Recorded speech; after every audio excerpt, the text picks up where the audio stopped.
The story is set in the future where a powerful media company called Network has full control over America. Most people live in extreme poverty and cannot afford treatment even for minor illnesses. To keep the public distracted, Network runs several deadly game shows. The most popular among them is called The Running Man. In this game, participants must survive for 30 days while being constantly hunted by dangerous professionals known as hunters. The prize for winning is $1 billion. However, no one has ever managed to complete it. We are then introduced to a man named Ben who recently lost his job. He supported unionization, and because of this, he was blacklisted. Now, no company is willing to hire him. His daughter Kathy is seriously ill and needs money for her treatment. His wife Sheila comes home late and says she will take extra shifts at a bar to earn more money. Ben is worried because the environment there is unsafe and unpleasant.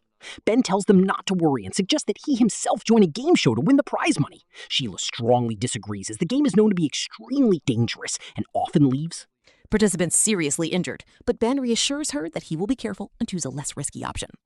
Ben leaves his poor neighborhood and reaches the border of the wealthy district. He tells the guards that he is here for a network game show and is allowed inside.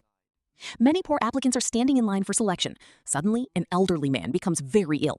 Even in his condition, he insists on continuing because he desperately needs the money. However, he eventually collapses. Ben rushes to help him. The guards scold Ben for leaving the line and push him back. At the registration desk, Ben discovers that his file already contains a warning. In anger, he punches the screen. He is then given a bracelet and sent to Elevator 6. There, he meets Tim and Jenny, who try to befriend him. All participants are given identical uniforms and forced to undergo intense physical tests, including running and endurance challenges. Ben helps Tim during the tests and shows strong performance.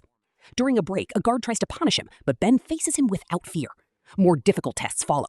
Ben continues to show confidence and strong attitude throughout.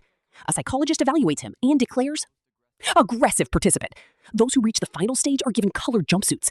Ben, Tim, and Jenny receive red jumpsuits with target symbols on their backs, marking their selection for the Running Man. Ben then meets the producer, Dan, and says he wants to enter another game. Dan tries to tempt him with money and explains that other shows offer much lower rewards. He also tells Ben that in the Running Man, contestants are paid for every day they survive, and because Ben is blacklisted, he has no future job opportunities anyway. Thinking about his family situation, Ben finally signs the contract. After that, he meets a family alliance agent. According to the agreement, Network will provide protection for his family. A safe house is arranged for them, and they are given new identities. Before the game begins, Ben requests to meet his family, but he is allowed only one phone call. He calls Sheila and tells her that he has officially joined the Running Man show. He assures her not to worry and promises that he will return victorious. That night, Ben is taken to a luxury room against his will. An agent delivers an envelope from Sheila. The next morning, Ben is given a running band. This bracelet shows his remaining time and the money he earns during the game. The show begins, and the host Bobby calls Ben onto the stage. Bobby lies to the audience, claiming that Ben previously worked in defense security and was arrested for selling national secrets. A fake AI-generated video was shown to support the story. Ben tries to speak the truth, but Bobby ignores him completely. The public believes that The Running Man is a show that punishes criminals. However, in reality, innocent and desperate people risk their lives to save their families. Ordinary citizens are even allowed to earn money by revealing the players' locations. When Bobby asks Ben for his final words, Ben responds angrily to both him and the audience. He declares that he will survive and destroy the system.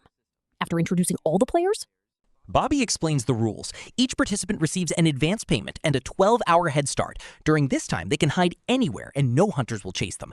After the head start ends, 5 hunters are deployed the next day.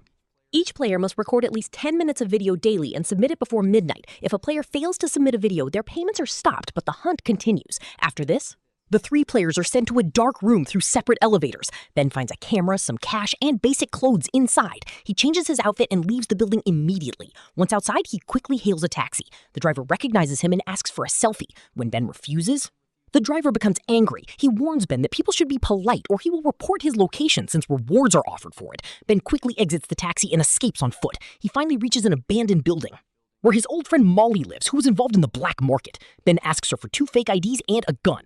Molly becomes furious because Ben is now part of a televised death game and is being actively hunted. She asks why he has come to her and whether he's trying to risk her business. After a heated argument and hearing about Kathy's condition, Molly agrees to help him. Ben changes his appearance and receives a fake identity. Molly packs his belongings in a suitcase so he can appear like a businessman. She advises him to avoid poor areas as people there may report him for money. She also tells him to stay in crowded places with heavy traffic. Molly adds that if the situation were easier, she would have made him her assistant, but now he must win the game to survive. The next morning, Ben arrives at the train station. His posters are displayed everywhere. He buys a ticket to New York and boards the train. Just as his bracelet announces that the hunt has officially begun, the train departs. A child approaches Ben and starts talking to him. Ben threatens the guard, but the child only approaches him to say that he is growing a mustache. In New York, Ben books a comfortable hotel room. The receptionist notices that Ben's ID photo shows him with a mustache, but in reality, he has none. Once inside the room, Ben carefully hides his identity. He installs a camera on the wall and records a video of himself pretending to sleep. That evening, he places the tape in the submission box. At midnight, his bracelet announces that he has received his first-day bonus. Meanwhile, the hunters capture Molly and brutally interrogate her to reveal Ben's location. The next day, the hunters break into Ben's room and shoot at him. But at that moment, Ben wakes up and realizes it was only a nightmare. A television broadcast shows Tim being tracked. Tim is seen flirting with a store clerk while casually shopping. As he leaves the store, the hunters catch up to him and shoot him down. Ben then rents another hotel room for 3 days.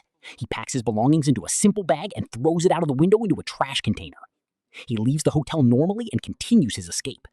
He takes his bag, boards a bus, heads toward Boston. In Boston, Ben buys secondhand clothes and a hostel key from a poor man. He quietly enters the hostel and takes the elevator. He does not realize that the elevator is marked out of service, and the elevator gets stuck halfway.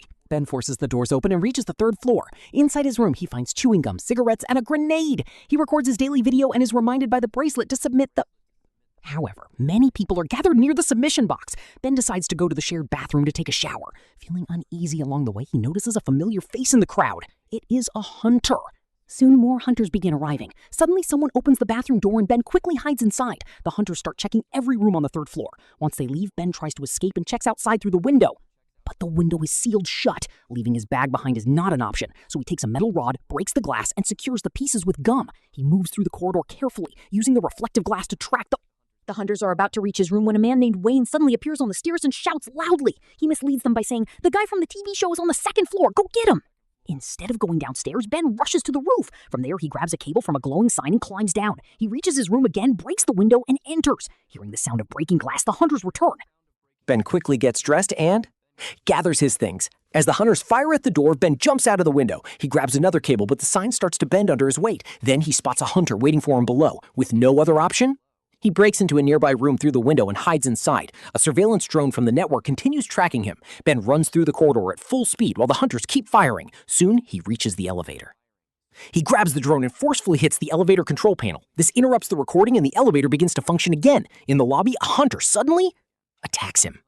Ben quickly grabs a grenade and throws it through an opening in the ceiling. A loud explosion follows and the elevator drops rapidly into the basement. Ben is now left with only one match. To see in the darkness?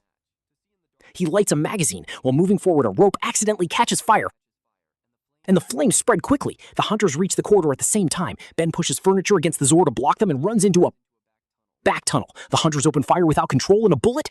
This triggers a massive explosion in the basement. The fire spreads through the tunnel, forcing Ben to jump into the water to survive. The entire building is destroyed in the blast. When Ben comes out onto the street, he meets a boy named Stacy. Ben warns him not to tell anyone or he will not survive. But Stacy says he only wants to help. Ben checks his bracelet and learns that many people died in the explosion, and he has gained a large amount of money.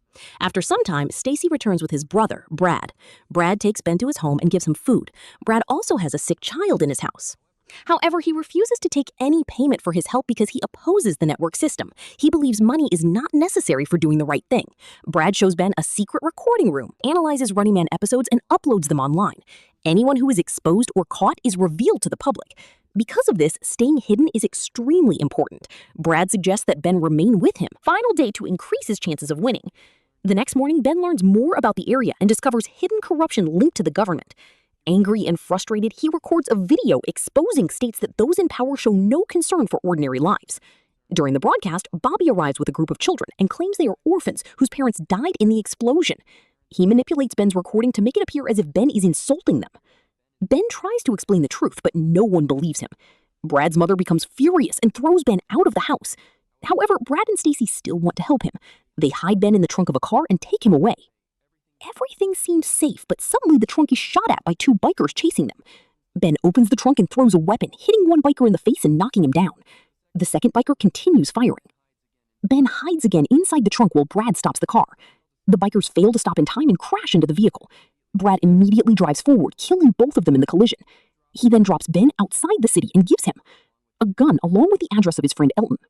After a short train journey, Ben hides in another hotel. He sees his new recording being broadcast on TV and realizes the network will edit it again. To avoid manipulation, he records a simple video,